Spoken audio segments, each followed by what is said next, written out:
Thank you for coming out here tonight to listen to our wonderful spring concert.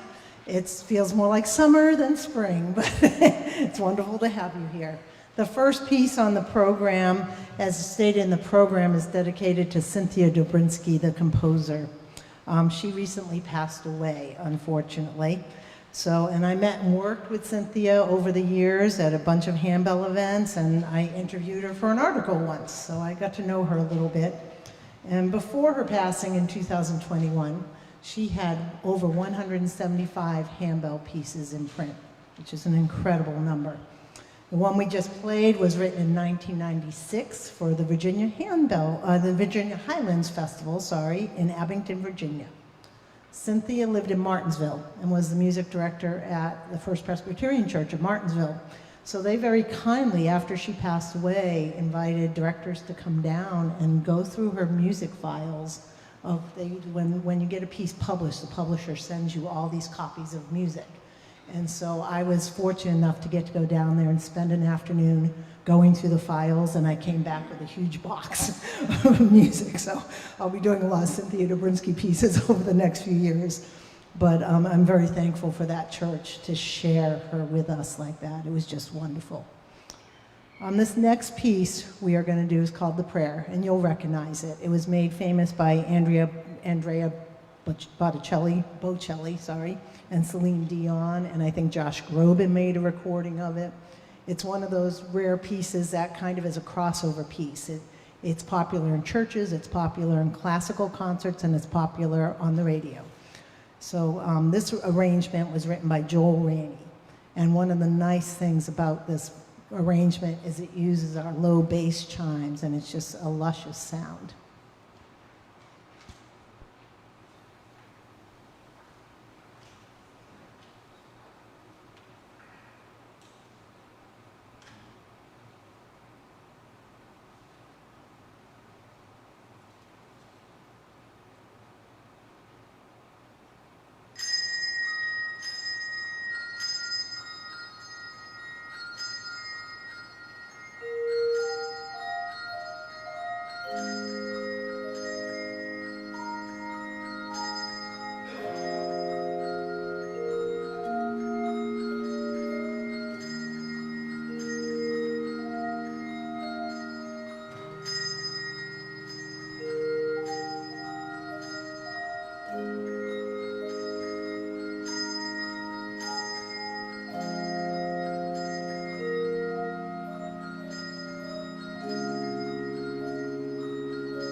piece just works beautifully on the bells, especially when you have all those big chimes down there. This next piece, Celtic Praise, there's an interesting story behind this, because if you look at the name of the composer, he doesn't look Irish, and he's not. It's a transcription of a piece called The Rap, was the original name of it, and it was written by a Norwegian composer, Rolf Loveland. I always have to write his name down, because it's not someone I know. And he wrote it for his Celtic band, Secret Garden. So if you like this piece, you can look up Secret Garden on YouTube, and he has a lot of lovely pieces for that group. It's exciting and it's challenging due to its meter changes and all sorts of cross rhythms. We're really fortunate because we actually have, this was not asked for in the piece, they just said a drum, but we actually have an Irish drum. It's called a bodhrán. Did I pronounce it correctly, Sarah? Bodhrán, I did good, okay. And my daughter, Sarah LeBrun, happens to be able to play it. So she's gonna add that in on this piece, and it really gives it a really authentic Celtic feel.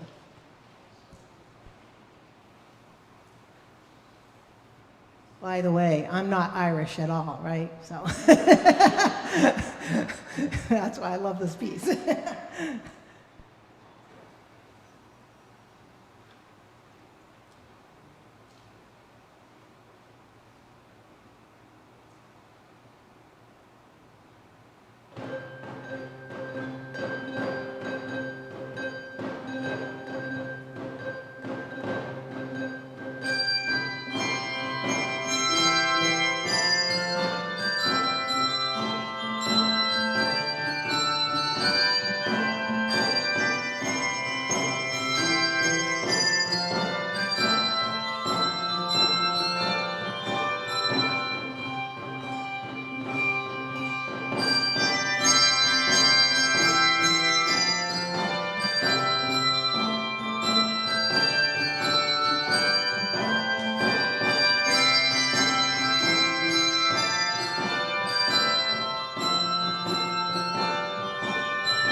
That is so much fun. I don't know why you weren't all up dancing in the aisles on that one. It's just, the rhythms in that are just so much fun. I can't believe a Norwegian composer wrote it. Amazing. We're going to continue our program in a little bit more of a Celtic feel. This is the piece called Highland Cathedral. And of course, Highland Cathedral is usually played by bagpipes. And that's what it was written for. It was written by German musicians this time. And their names Michael Korb and Ulrich Rover kind of give that away, that they're German. And it was written for a Highland Games that was going to happen in Germany. But then, and with bagpipes and everything, and then it later became popular in Scotland and the British Isles and then spread throughout the world. And it's been transcribed for many, many different instruments. I think I've played it in a Celtic band, I've played it with piano and organ, I've played it with flute and organ, all sorts of different combinations of instruments. This is a fun one too because it has handbells, chimes, and we also have a snare drum on this one. This will be the last piece on our first half, and during the intermission, we'll just take a brief intermission. They will be going around asking for donations, and I hope you are able to support us. We do not get paid, obviously, for what we're doing here. We do it out of love of handbells, and the only way we can fund what we do is through your donations. And there's a lot of expenses, such as music, keeping the website going, copyright permissions, equipment, and we don't own all of these bells. Some of them are borrowed. We own 4 octaves at this point, but we would like to keep increasing the amount of bells we own. We don't own the chimes. All of this equipment is loaned to us from generous churches, this church. And there's a chime rack over there, that's from my church. There's a bell you're going to see later, that's from Grandin Court Baptist. We have to beg, steal, and borrow anything we can. So any way you can help us out would be appreciated.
If you like the Celtic Praise piece, you'll love this piece too. Dorian Dance, it's a piece that really dances.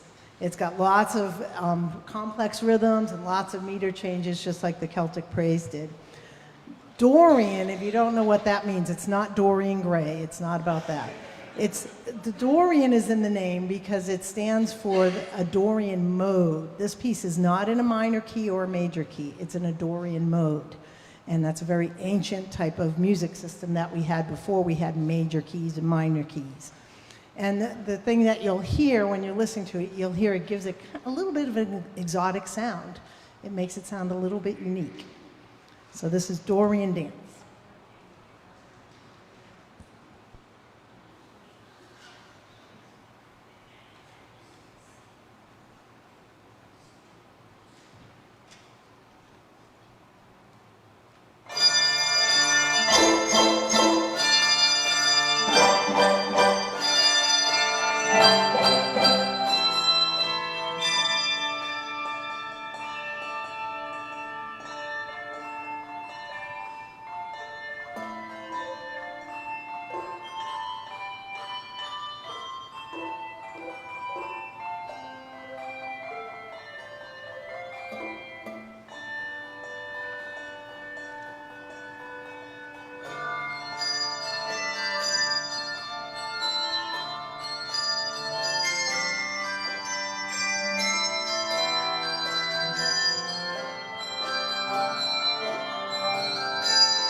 Fun piece to play, but a challenging piece to play. We're going to change the mood drastically with this next piece. It's by Karen Lakey Buckwalter, another very prolific handbell composer, and it's beautiful and luscious. It reminds me of some great romantic composers like Brahms or César Franck. It has that type of feel to it. Now, a soliloquy literally means a speech to one's self. Through the beautiful melody and the expressive chord progressions, you can hear a broad range of emotions being expressed by Karen. And it really makes me wonder what she was saying. And you can use your imagination.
just a beautiful piece of music, and it's an original piece for handbells. One of the great things about handbells is it's a relatively new instrument, and originally all it ever did was play transcriptions of pieces written for other instruments. But especially in past couple decades or so, there's been a really big increase in original handbell music, which is just wonderful. The next piece we're going to play is a totally different mood, again, down by the riverside, toe tapping one. And again, we have Melissa Kessler up here helping us on this piece. This one is kind of fun to play because it uses just about every technique in the book. So keep an eye out on the ringers because they're doing all sorts of things, plucking, malleting, shaking, all sorts of stuff. And Melissa Kessler is going to be playing something you don't hear too often, the wood block.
So that big beast at the end there that you heard at the end of Soliloquy and that you heard throughout this piece, it has a name. It's called Ruth. That's what I'm told the name is. That belongs to Grandin Court Baptist, and we really appreciate Melissa Fox letting us borrow it for a couple of our pieces. But I tried to call it Ruthie, but they scolded me. It's not Ruthie, it's Ruth. We'd love to have one of those bells too, but they're a lot of money. So if someone's feeling really generous. So this is the end of our program. We've got one more piece for you, and I put this on this program because it's feeling like summer, isn't it? Yes, very much so. And that reminds me of summer band concerts and parades and Sousa marches. So we've got a Sousa march here for you. This was actually written to be played at an essay contest awards ceremony, which was sponsored by the Washington Post newspaper. That's why the name, the Washington Post March. President Benjamin Harrison, I've heard, was at the ceremony that this was debuted at, so that's how old this piece is. It became a very popular march and has been played at summer band concerts and in parades and by military bands for over a century now. So we hope you enjoy it. The playing something that's written for a band on the bells is no easy feat because they're very different instruments. So you're going to see them panicking a little bit and working really hard because they're trying to cover, you know, when you think you have a band and you got 30 different instrumentalists, well, they're trying to cover all of those notes on this set of bells. But we thank you for joining us this evening, and we hope you've enjoyed the program.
Thank you to Deborah for all her hard work and quite a bit of patience.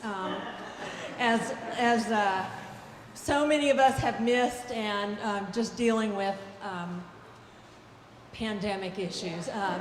But we appreciate her and her patience and kindness to us, and also her just knowledge and wisdom and skill that she passes on to us. So thank you so much, Deborah. Your whole first year with us.